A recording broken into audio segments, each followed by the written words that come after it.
Общинско радио Велико Търново 98 FM. Имате думата. Очакваме вашите въпроси, проблеми и мнения на телефон 062 6205 19 или на Фейсбук страницата ни Общинско радио Велико Търново.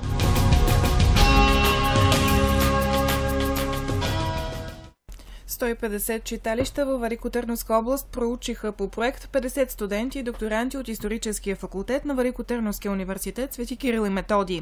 Те обследваха 21 читалищни експозиции в градовете и 129 в селата на региона. Повече за проекта "Открий съкровището" слушаме в следващите минути от ръководителя му професор Маргарита Карамихова. Това беше един прекрасен проект. Идеята се зароди от моя гостенка в град Златарица, която искаше да покаже на своя съпруг чужденец местната култура, история, всекидневие. И тъй като в Златарица има две музейни сбирки, едната е читалищна, другата е на учениците от СОУ, музей на етносите я наричат те. Се опитахме няколко пъти да влезем, но сезона не беше подходящ, беше лято, хората бяха в отпуски и беше много сложно да организираме едно такова посещение. И след разговорите с нея ми хрумна, че бихме могли с нашите студенти от исторически факултет, това са студентите специално с етнология, които се занимават с традиционната народна култура и съвременните промени в културата, както и студентите от специалност културен туризъм, които обучаваме на алтернативни нови посоки на развитие на туризма в България, и то много успешно. С тези студенти реших, че би било много добре, ако можем да направим една карта на музейните сбирки там, където ги има, първо в територията на Великотърновска област. Подкрепа получих от клуб "Млади таланти", който стимулира силно изследователските дейности на студентите и докторантите. Много скромна подкрепа, само пари за пътуване и парите за представянето, което направихме с малка кафе пауза. Но дори тази скромна финансова подкрепа беше изключително много, защото вие знаете за трудностите, в които се намират всички български университети в момента, за изключително, опасното за развитието на науката менажиране на фондовете, които биха дали възможност да развиваме проекти, или по-скоро пълната им липса през последните 6 години. Така че, макар и с скромни средства, ние можахме да реализираме нещо, което вдъхнови много младите хора. Защо го казвам? Не от някакво възхищение или излишни, патетични желания да представя какво сме свършили. Факт е, че 50 студенти и докторанти от Великотърновския университет, от исторически факултет се включиха от начало до край в първата фаза, сам по себе си е много показателен. Повярвайте ми, познавам състоянието на специалностите в Софийския, Пловдивския, Благоевградския университет. Такова мащабно събитие не съм регистрирала през последните 7-8 години. Така че какво всъщност направихме? Доста сложно, но успяхме да вземем пълен списък на читалищата в Великотърновска област. Студентите сами изявиха желание в кои райони биха работили от областта и сами формираха своите екипи от по 5 души, като направиха пълен списък на селищата в областта, които имат читалища, и първата стъпка беше да идентифицират дали съответното читалище има или няма своя музейна сбирка.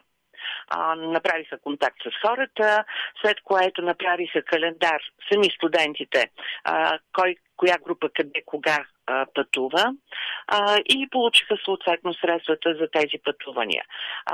Цялата задача беше да правят не много подробно, но все пак представяне на селището, в което влизат, на историята на читалището, съвсем накратко, но достатъчно така ясно, на историята на конкретната музейна сбирка, на състоянието и тук вече идват тяхната експертна оценка, кое в тази сбирка е ценно, кое в тази сбирка може да бъде така национално известно, кое може да привлича интереса на туристите, на хората, които се интересуват от българската култура. Което е по-важно. Втората етап на експертна оценка, която развиваха нашите студенти, беше да оценят какви са проблемите на съответната музейна сбирка и съответното читалище и да предложат своите визии как нещата могат да се променят.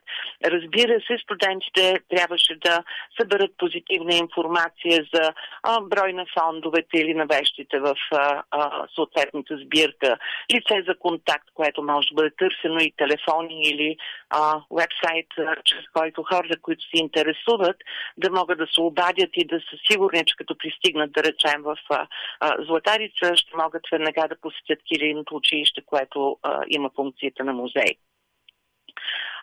Това, което много ме впечатли е, че студентите бяха посрещнати с отворени обятия от хората в читалищните сбирки, музейните сбирки и дори когато представяхме на 25 май първите резултати от проекта ни, дойде и кмета на едно от селата, защото оценява какво богатство е това да имаш добра музейна сбирка, тя да е отворена за хората, как може да привлича туристи, но и да оживи живота на хората, които живеят в съответното място.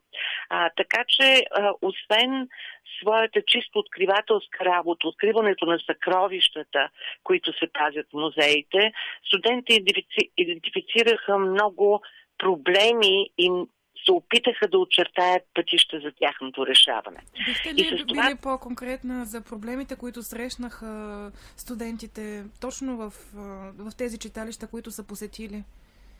Преди всичко, липсата на сериозен статут на читалищните сбирки. Говорим вече тук за нещата, които ще направим на следващия етап, когато ще привлечем както регионалния исторически музей, така и нивата на отделите култура на общинско и областно ниво.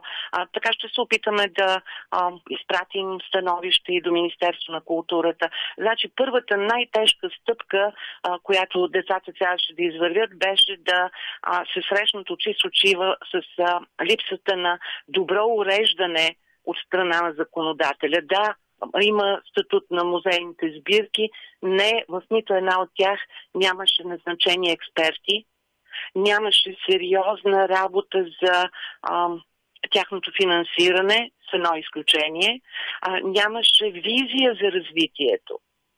Но в същото време пък имаше един много силен, да го кажа, местен патриотизъм в селата, в които се рушат къщи, хората от читалището просто събират каквото се намери по тези стари рушевини, за да се запази местната памет, да се запазят образците на местната култура.